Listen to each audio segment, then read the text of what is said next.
Welcome to another enlightening episode of Inner Peace, Better Health, the podcast where we explore the profound connections between mental well being and overall health. I am your host, Arick, and today we have a truly remarkable guest with us, Phyllis Leavitt. Phyllis is a seasoned psychotherapist with over 34 years of experience, an author, and a passionate advocate for healing both individuals and our nation. Her latest book, America in Therapy, a new approach to hope and healing for a nation in crisis, delves into the urgent need for collective healing. Phyllis, it's an absolute honor to have you here today. Well, thank you so much for having me here with you. And I feel just as honored to be having this conversation. Likewise, Phyllis, likewise. So let's dive right into it with a very big question. Phyllis, you have a rich background in psychology. How do you see the intersection of psychology and spirituality playing a role in healing? Yeah, I mean, it's a really big issue. I'm a psychotherapist, obviously, and I've done a lot of psychotherapy myself as the client and a lot of healing work myself from some Huh? significant trauma in my own childhood. And at the same time, starting at a very early age, I had spiritual experiences that I had no language for. I had profound connection to nature that was beyond the human. It was otherworldly in Okay. terms of the depth of divine love that I felt coming and experienced with Mother Earth. And I had other experiences that were just inexplicable, where I connected to a Mm. source of divine love that was just really a gift to me. And some of that actually came through writing. Writing seemed to be my spiritual connection to a very deep part of myself, and didn't always work, but Yes, but I yes. pursued writing because it was such a profound connection for me. But where I see the intersection, and again, it's a huge topic, so we can maybe touch the tip of it today. But where I see the intersection is that as I got older, the most profound spiritual experiences I had always led me back to the places where I needed healing on a psychological, emotional, very personal human level. And that was a consistent theme. So it was almost like the light lit up the darkness. And I never Yeah. understood that when I was younger, because I thought, how could the light not stay? Why am I plunged back into, and really what it was for me for a long time was emotional and physical memories, but without any visuals. So for a long time, I felt kind of crazy. I'm like, what's wrong with me? I can't figure this out. Um, Yeah. but long story short, for our purposes today, there are two things that I would accentuate, and then I'm happy to go Yeah. wherever you would like to pursue the conversation. The two big things that I would want to share are, one, that as I did my healing work on the traumas of my childhood, Yeah. I I made a much more solid connection to spirit. And that just happened. Yeah. Kind of, it just, I think I was an opening for it. And I think, we're an opening and spirit has an opening for us. And so as I kept my journal about just my healing process, I actually made connection with a very divine voice that spoke to me and told me what Phyllis Leavitt was doing here with the pain that she had, the gifts that she had, the callings that she had, and what we're all doing here as souls in human form, and what this journey is really about. And so Yeah. I those are that my first two books, A Light in the Darkness and Into the Fire, are all about this profound spiritual connection that I made that really gave me something that psychology couldn't. And psychology was fabulous. It really helped me understand the dynamics of abuse and neglect and family Yeah, definitely. dynamics. early conditioning, but it wasn't the full healing. The full healing was really peeling back the layers enough that I could make this much more essential connection, which I call to my soul, which is really how it occurred for me. So that's one thing. And I've seen that with clients that I've worked with, that as they begin to heal the wounds to their emotional self and their psychological self, for some people, it opens the door to a very deep spiritual connection. And the second big point I make, and then please dive in. The second big point I want to make is I was in a spiritual group when I was in my 20s. And I was always seeking, more spiritual guidance and more connection. And this is before the healing work that I did. But in my early 20s, I was in a spiritual group. We had a spiritual practice. In fact, I was in more than one group. But looking back, what I can see is that with no fault and no blame, we all played out our unresolved emotional wounds with each other. People who had were disempowered from early trauma or early conditioning tended to give their power away to either other people in the group that they thought were more, worthy or more enlightened or whatever, or gave their power away to the guru or the teacher. People who, as a result of their unhealed wounds, wanted that power, became over empowered with other people. So we actually really need to heal our psyches as part of the process of making that connection with spirit. That's my experience. That may not be everybody's experience, but that's my experience, that we play out our wounds everywhere we go. And it's no different in a spiritual group than it is in a business or a family. That's my experience. And so I'm grateful that my spiritual connection kept pointing me back to what needed to be healed in my psychological being. Wow, that's really, really fascinating, Phyllis. And it sounds like combining these two fields can offer a more holistic approach to healing. Absolutely. Yeah. So, Absolutely. for our listeners who might be skeptical about spirituality, how would you suggest they start exploring this intersection? Yeah, I want to say I don't think there's a one size fits all, and I don't think there should be. I had my own personal path. You have yours, I'm sure, and we each do. And I don't think they're even supposed to be the same. So, what I tapped into with writing and the spiritual connection that I made of actually hearing messages come through my brain and my heart that did not come from me. Was my experience. That's not everybody's experience, nor does it need to be. But Yeah. I think what the heart Mm. is that I was on a quest for the truth. I was on a quest to make a connection with God or soul or being or divine love or whatever word a person puts on it. I wanted that. And that led me in the direction that my particular being was meant to go.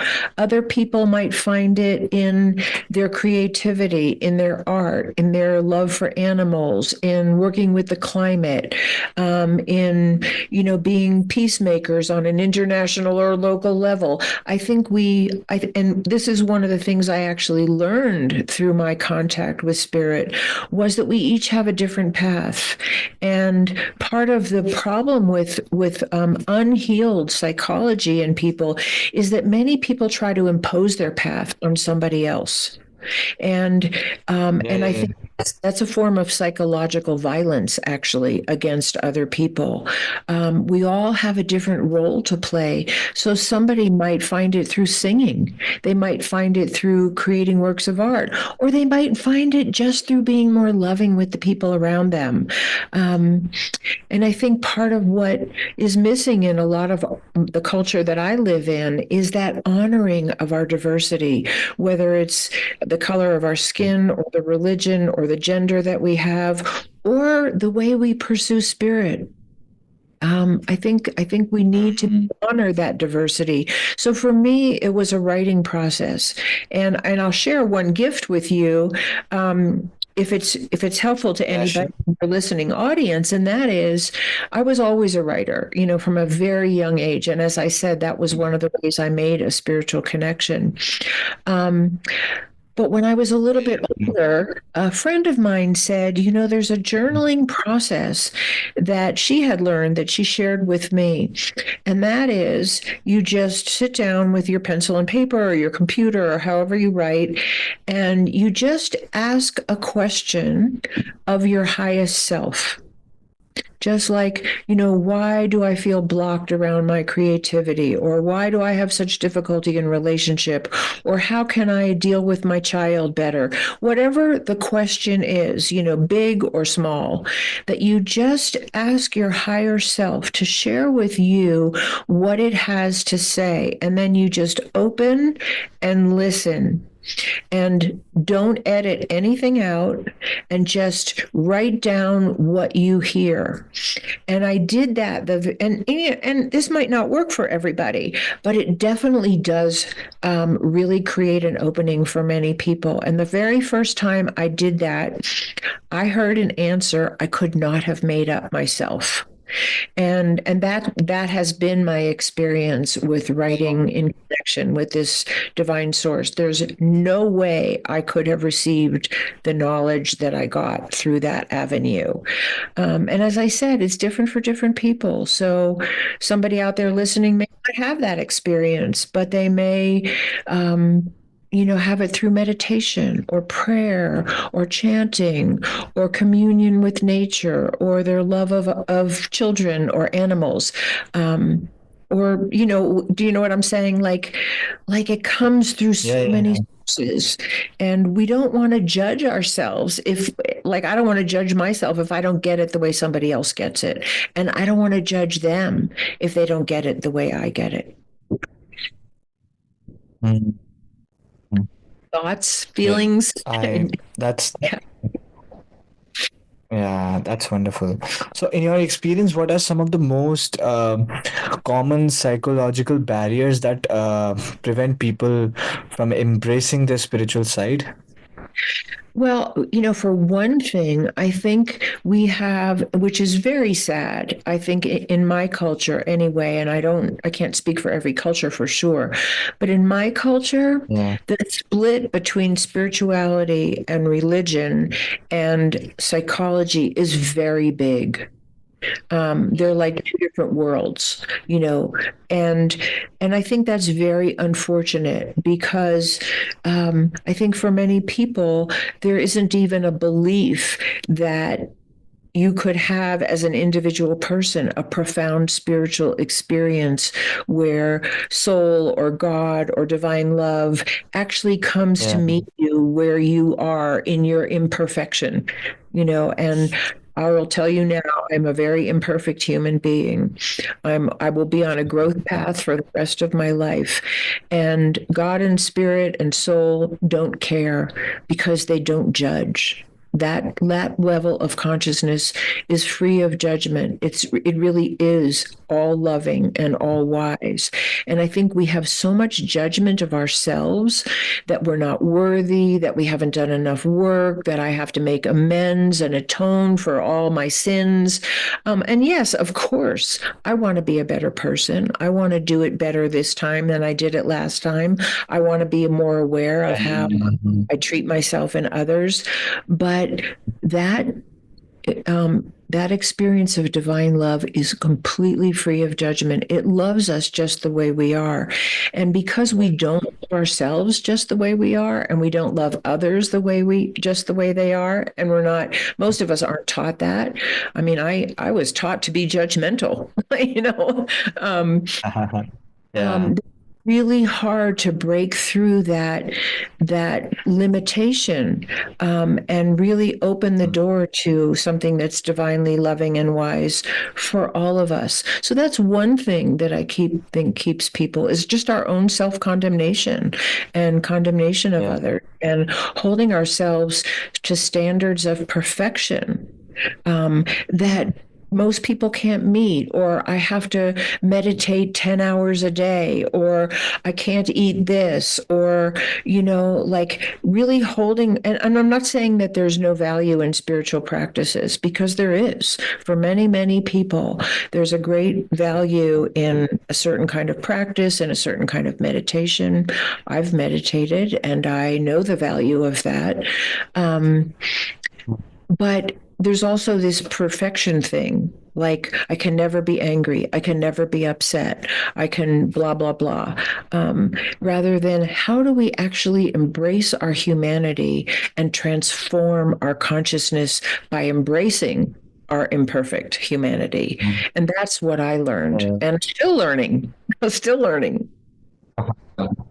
Yeah, yeah. Wow. It's interesting to see how deeply ingrained some of these barriers can be. I Yes. imagine that breaking through them can lead to profound personal growth. Wow. So, your book, America in Therapy, addresses national healing. How can the Yeah. principles of psychology and spirituality help heal a nation in crisis? Yeah, so really, that book is all about psychology. It's really not about spirit in the most obvious sense. And in the end, I'll tell you how I think it is about spirit. And we've sort of touched on it. But that book is really about taking the principles. Let me back up and say this. So, as a psychotherapist of over 30 years, working with hundreds of people, individuals, children, couples, families, working with all levels of abuse and neglect in people's childhoods or dysfunctional family dynamics that they're trying to survive and recover from. What I learned is one simple thing. And of course, I've learned many complicated things, but I'm going to share with you the one simple thing. And that is that our deepest wounds, no matter what they look like today, whether it looks like addiction or depression or anxiety or workaholism or rage or reclusiveness or whatever it looks Yeah, like, our deepest wounds all stem from some injury with other people to love and safe belonging. And I've never seen that not be true. And so, what we're yeah, really healing is our injuries to love and safe belonging so that we can have love of ourselves, love with other people, and safe belonging with other people. So, that's the heart of it. And as you're probably very well aware, we don't even talk about such things as part of national agenda. We don't factor such things into our policy making. In fact, and what I yeah, really try to talk about without blame or shame, but really with just speaking truth in my book, is that many of the dynamics in our country and in many countries are actually what we consider abuse dynamics when they happen in families, when one person is targeted for blame and yeah, shame, or not given the resources that they need to survive, or they're ostracized, or they're humiliated, or they're physically or sexually or verbally attacked. And we do this mm, as part of national policy and practice. So we actually don't provide love and safe belonging, even as a goal. And so I talk about what it would look like for America to see ourselves, and again, not with shame and blame or hatred or anger or any threats of mm, violence, to actually be accountable for what we do to one another as policy, as practice, things that we would never want to have be done to ourselves. Nobody wants their children to right, be put in a cage. Nobody wants yeah, to not be able to eat or have pay their rent or have their house yeah, bought. We don't want these things, but we allow them to be done to other people. And so some of the principles, and I'm really trying to condense a whole lot into a few sentences here. So forgive me if there's some gaps, but uh-huh, I talk about, how do we begin to see ourselves as equals? How do we deal with issues of power and control in a way that has respect for other human beings and that we're not just dominating others or taking from them and feeling no remorse for the consequences of our actions? How do we do these things as a country? Because this is what people work on in their own individual lives. How do I become a better partner? How do I become a more understanding parent? How do I create better boundaries? How do I, whether it's boundaries around what I don't want to allow in or boundaries where I don't overstep other people's boundaries? These are all the things that we address in psychology because these are the things that need to be healed. When we're over empowered and we stomp on other people's voice or rights or bodies, that is an injury to them that creates massive symptoms. So the bottom line, and I'm saying probably too much here, but I'll say one more thing, and then please jump in again. Yeah. The bottom line is I become responsible for myself. I stop Yeah. blaming you. I stop pointing the finger at you. I can call out bad behavior. I can call out something that's abusive, but I call it out with the desire to heal the relationship or leave it in peace, not to shame, blame, or assault you. And my focus is on who am I being? Am I speaking to you the way I want you to speak to me? Am I listening to your point of view the way I want you to hear mine?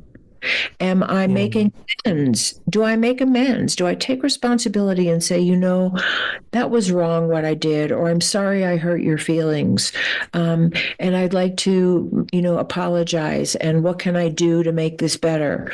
Do I actually desire reconnection, or am I totally willing to just throw you out of my life and then vilify you to other people?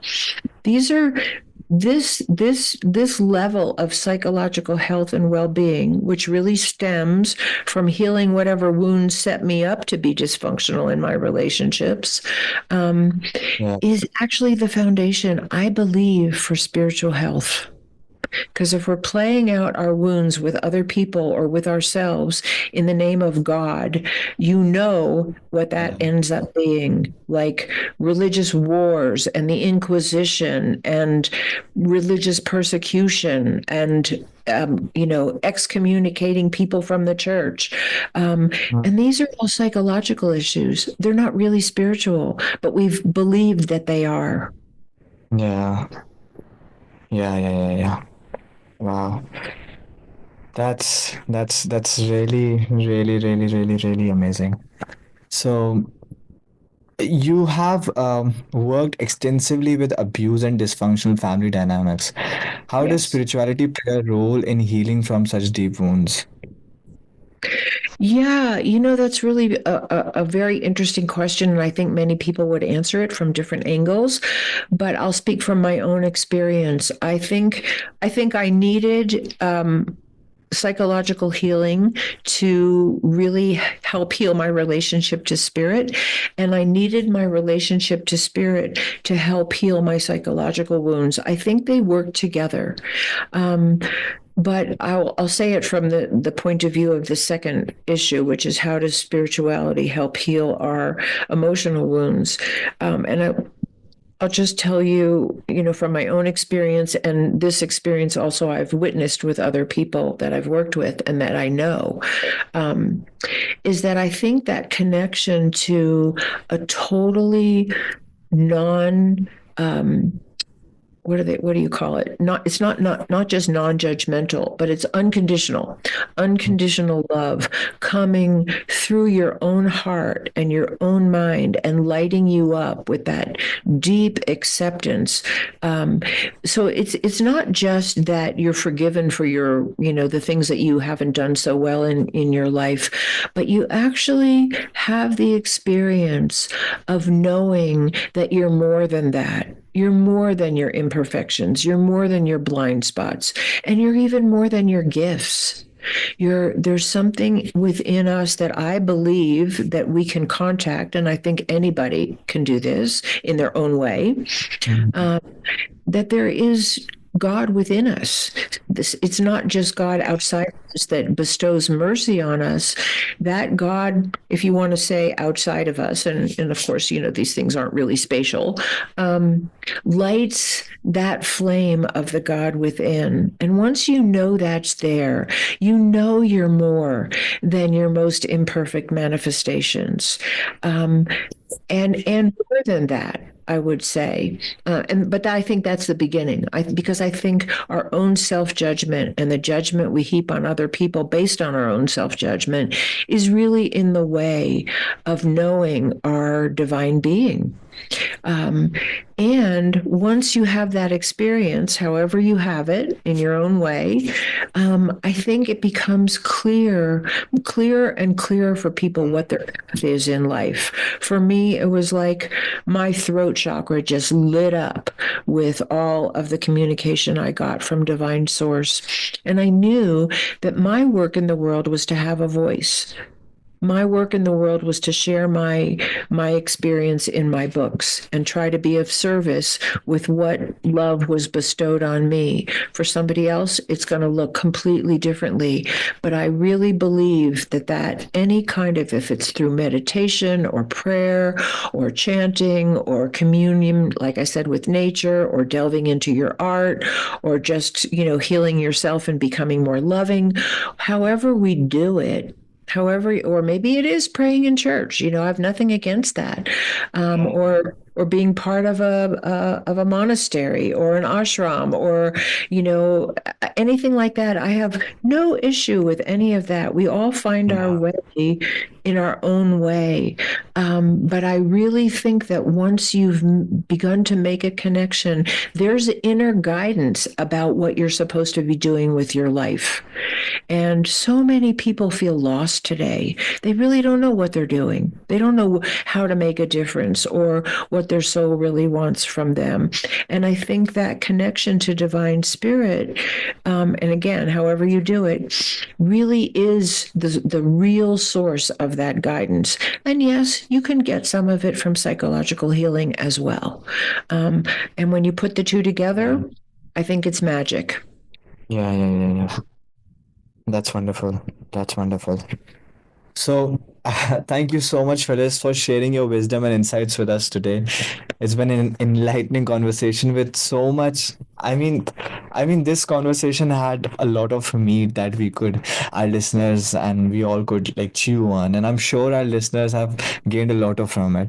For those of you tuning in, remember that the intersection of psychology and spirituality can offer profound healing and transformation.